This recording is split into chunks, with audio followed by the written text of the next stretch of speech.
देखिए, बिहार की ये डबल इंजन की एनडीए सरकार आखिरकार श्री तेजस्वी यादव जी के दबाव में घुटने पर आकर झुक गई। अभी भी ये सरकार 1100 रुपया ही दे रही है। श्री तेजस्वी यादव जी ने तो 1500 रुपया देने का ऐलान किया। तेजस्वी यादव, संपत्ति का एक हिस्सा बेच दीजिए, चुटकी में बिक जाएगा। मार्केट रेट के हिसाब से करोड़ों अरब की संपत्ति आपके पास है।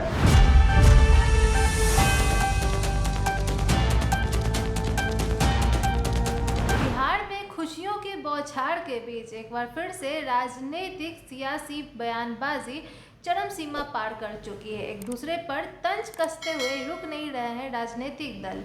नमस्कार, मैं सुरभि मानसी और आपने देखना शुरू कर दिया है एकदम कड़क। तो हाल ही में मुख्यमंत्री नीतीश कुमार द्वारा ये घोषणा कर दी गई है कि अब वृद्धाजन, दिव्यांगजन और विधवा महिलाओं को पेंशन मिलेगी, वो भी 400 नहीं, उससे अधिक 1100 रुपये मिलेगी, जो उनके खाते में 10 जुलाई से पहले मिल जाएगी। इसके तहत 1,09,59,255 लाभार्थियों को लाभ मिलेगा। लेकिन इसी खुशी के बीच में काफ़ी सियासी, राजनीतिक दांव-पेच और तंज-कस और बयानबाजी चरम सीमा पार कर चुकी है। इसी को लेकर आरजेडी प्रवक्ता मृत्युंजय तिवारी ने क्या कहा, आइए जानते हैं। देखिए, बिहार की ये डबल इंजन की एनडीए सरकार आखिरकार श्री तेजस्वी यादव जी के दबाव में घुटने पर आकर झुक गई। 400 रुपये वृद्धा पेंशन को बढ़ाकर 1100 रुपया करने की घोषणा आज आदरणीय मुख्यमंत्री श्री नीतीश कुमार जी ने किया। ये तो श्री तेजस्वी यादव जी ने लगातार कई महीनों से इस बात का ऐलान किया था कि हमारी सरकार बनेगी तो वृद्धा पेंशन 400 रुपया से बढ़ाकर 1500 रुपया राशि की जाएगी। अभी भी ये सरकार 1100 रुपया ही दे रही है। श्री तेजस्वी यादव जी ने तो 1500 रुपया देने का ऐलान किया है।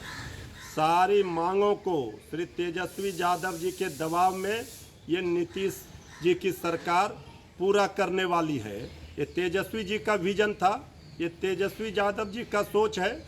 तेजस्वी जी बिहार में सरकार बनाने के लिए नहीं, बिहार को बचाने के लिए, बिहार को बनाने की लड़ाई लड़ रहे हैं। ये सब लोग देख रहे हैं। जैसा कि आपने देखा, आरजेडी प्रवक्ता मृत्युंजय तिवारी का यह दावा है कि तेजस्वी यादव के दबाव बनाने के कारण बिहार वासियों की मांग को पूरा किया गया।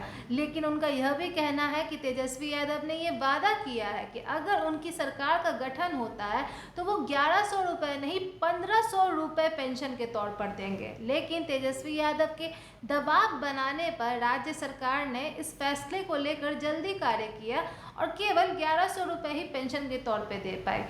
ये महिला सशक्तिकरण का कार्य राज्य सरकार द्वारा नहीं, यानी तेजस्वी यादव के दबाव बनाने के कारण हुआ है।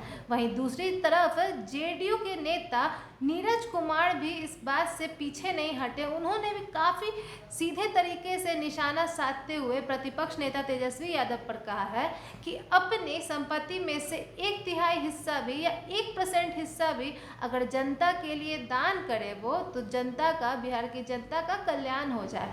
केवल दबाव और वादे बुनियादी करने से काम नहीं चलता। उन्होंने और क्या कहा, आइए जानते हैं। माननीय मुख्यमंत्री नीतीश कुमार जी ने न्याय के साथ अपने विकास की यात्रा के क्रम में एनडीए की सरकार के द्वारा यह निर्णय लिया जाना कि विधवा महिला, वृद्धजन, दिव्यांगजन, समाज के हर तबके के, धर्म जाति नहीं बल्कि उनकी पात्रता के आधार पर बुजुर्गों का सम्मान करना, वृद्धजनों का आशीर्वाद प्राप्त करना, दिव्यांगजनों का स्नेह प्राप्त करना, जो नीतीश कुमार जी की कार्यशैली रही है, उसके तहत पेंशन की राशि तय समय 10 तारीख को 400 से 1100 रुपया का तय करने का फैसला किया। राशि की बढ़ोतरी की। एनडीए के सरकार के प्रति आभार और साथ ही साथ अनुरोध है, करे दलित, अति पिछड़ा, अल्पसंख्यक समुदाय के लोगों का राजनीतिक संघार तो लालूवाद की विचारधारा के तहत हुआ था। मौका मिला है, 2025 का चुनाव है। तेजस्वी यादव, संपत्ति का एक हिस्सा बेच दीजिए, चुटकी में बिक जाएगा। मार्केट रेट के हिसाब से करोड़ों अरब की संपत्ति आपके पास है, तो लारा कंपनी का या लालू पेंशन योजना चालू करिए। अगर पिता से राजनीतिक मतभेद है तो आप तेजस्वी पेंशन योजना चालू करिए, लेकिन हम अनुरोध करेंगे कि केवल आलोचना नहीं करिए। मौका मिला है, जैसे लिफाफा देते हैं वैसे पेंशन भी दे दीजिए, लेकिन शर्त यही रहेगा कि कोई बिचौलिया नहीं होना चाहिए। जैसा कि आपने देखा, जेडीयू नेता नीरज कुमार भी तंज कसने से पीछे नहीं हटे और कहा कि आपके पिता ने जितनी संपत्ति बनाई है घोटाला करके और बिहार वासियों की संपत्ति हड़प के, उसका 1% भी अगर बिहार की जनता को लाभ देने के लिए किया जाए तब उनके बातों को लेकर हम मान सकते हैं कि वो चाहते हैं कि बिहार को वो बनाए, ना कि सरकार बनाए अपनी।